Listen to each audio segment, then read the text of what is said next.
Ladella Awad, a Syrian-American born in the U.S., is a high school junior at Albuquerque School of Excellence and has just published her second book of poetry. Her collection of 45 poems titled Sad Piano Music in Syria also includes interviews with 4 Syrian-born U.S. residents, and New Mexico in Focus producer Sarah Gustavus sat down with Ladella recently to talk about her experience as a Syrian-American teenager living in Albuquerque and her hope for the future of the country that is still home to many of her relatives. Ladella, it's so nice to meet you. Oh, it's really nice to meet you too. You're in high school and you've already published 2 books. What did it feel like when you first became a published author? It felt amazing. It felt like I was, from the school and everyone knew me more, and they're like, wow, you wrote a book, that's great, Was that a dream of yours from the time you were little? Yeah, it was a dream. I always had a dream to stand up in front of people, share my stories, become like a published writer, talk about life, reality, imagination. Why poetry? Why does that resonate with you? I feel that poetry has more emotional, and I feel like when I write poetry, I have deep thoughts when I write, and I feel like it's really close. Like when I write, it's just from my heart, basically based on all kinds of things, reality, dreams. Yeah. You write in your first book, Behind the Covers, it's about human beings and the masks we wear every day. What does that mean to you? The masks we wear every day, basically people who hide who they are, the true feelings, people who hide behind the covers and they don't know who you are, they don't know who the person basically is until you actually know who they are. Do you feel like you do that? I mean, everyone has their, And so, but does your poetry bring a part of you out to people that you might otherwise kind of struggle with showing them? How so? I feel like basically, I basically talk about myself in the book and how I went through things during, bullying, behind the covers, I didn't discover people, I discovered people by, they hide all the time. There's always those people that put on masks and you don't know who they are, basically. You're Syrian American. Is it hard to talk about being a Syrian American today? It is a little bit. I mean, there's a lot of hate going on those days and all that, but I feel, I feel like I'm in a free country. I could talk to, about whatever I want, and, being an American I'm really proud to be who I am, too, yeah. And how do you bring that part of who you are into your poetry? How is that in your latest book? My latest book basically it just talk about I talk about Syria and I talk about what's going on, but I also talk where I'm coming from personally, here in America, having freedom of speech, having to write whatever I want, and not being killed or hiding or yeah. Do you keep in touch with family in Syria? Yeah, I do. I talk to them regularly. They're not in a safe place. They're in a safe place, but there's just really hard over there what's going on. There's a lot of uncertainty right now.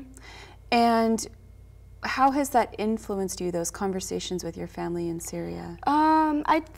Basically I talk to them. I mean, they're just, basically they talk about, they don't really tell me what's going on. I mean, they just say, thanks God, we're in a safe place. I mean, but the other people around, the places, they're being torn apart. Their houses are getting bombed.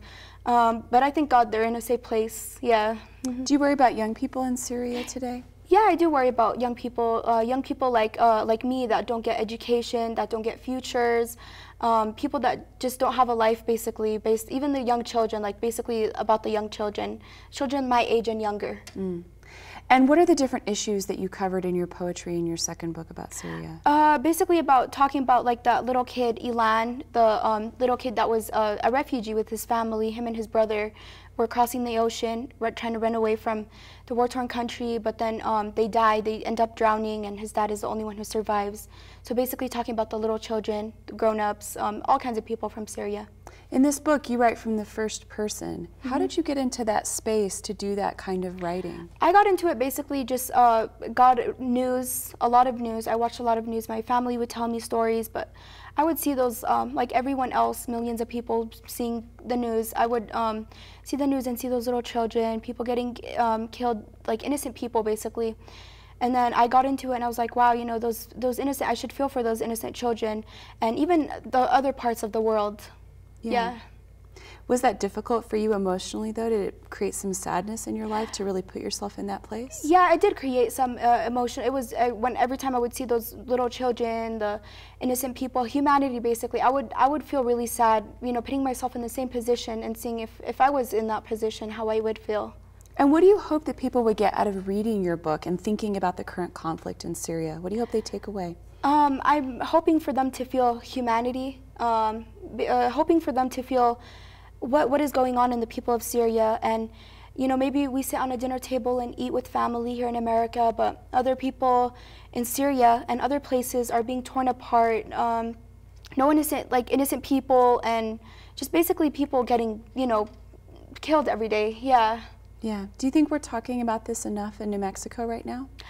I think we should spread the news a little bit more, you know, I mean, basically world news, there's a lot going on and all that, but I think here in New Mexico should actually feel for those people and, you know, just really pray for those people and imagine if we were in the same position, how we would feel. Absolutely. What are your hopes right now for Syria? My hopes for them is peace, futures, going back to where they were before. They have beautiful history. The history is destroyed, some parts of it, but really hoping for them to go back to the same place they were before, having families and, you know, just basically peace. Would you like to read some of your poetry now? Yeah, sure, I would. Okay, so Tell this us one, the title too. This one's called Ilan, Syria's Little Angel. And this one's basically talking about the little kid that I talked about being a refugee, you know, the refugee crisis that's going on. So, Ilan, Syria's little angel. I am watching the news, hearing Syria's sad story that made millions of people cry around the world. A broken-hearted hearing about the innocent child's body washing away in the water, drowned trying to run away from Syria. A little boy crossing the ocean, a refugee with his family, with wings like a bird going to heaven. Aylan Kurdu, a Syrian boy, drowned in the salty water, with the high waves flipping the boat with his mother, who died with him. And the only person who survived, his father, hearing their screams at pain and fear. We hear their father's screams, his broken heart, hearing about the innocent children and the innocent child dying for no reason makes my heart cry. What have they done? We see the children like innocent birds dying from fire and waves of water, trying to get away, seeing people dead in the water. So basically that was talking about also the other children that drown and, basically refugees that drown in the ocean and all that.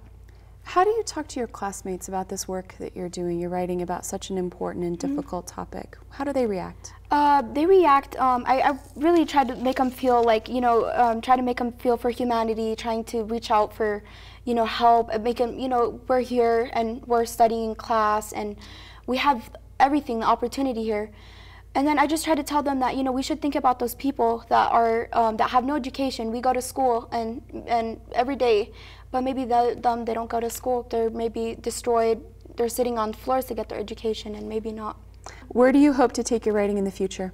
I hope to be as a journalist. I really wish, to basically talk about this basically is about a journalism book talking about reality and then also poetry. But, I'd really wish to be a journalist, coming up and talking about things in the world and all that. Are there other styles of writing that you're trying out right now? Yeah, I'm trying short story, poetry. Poetry I've already tried, but short story talking about bullying and how I've experienced bullying through my school time. But basically talking about how I want to talk about my story being bullied and other students and people that go through school and they're being bullied and being a victim, basically. Ludella, thank you so much for stopping by and talking with me today. Thank you so much. Thank you.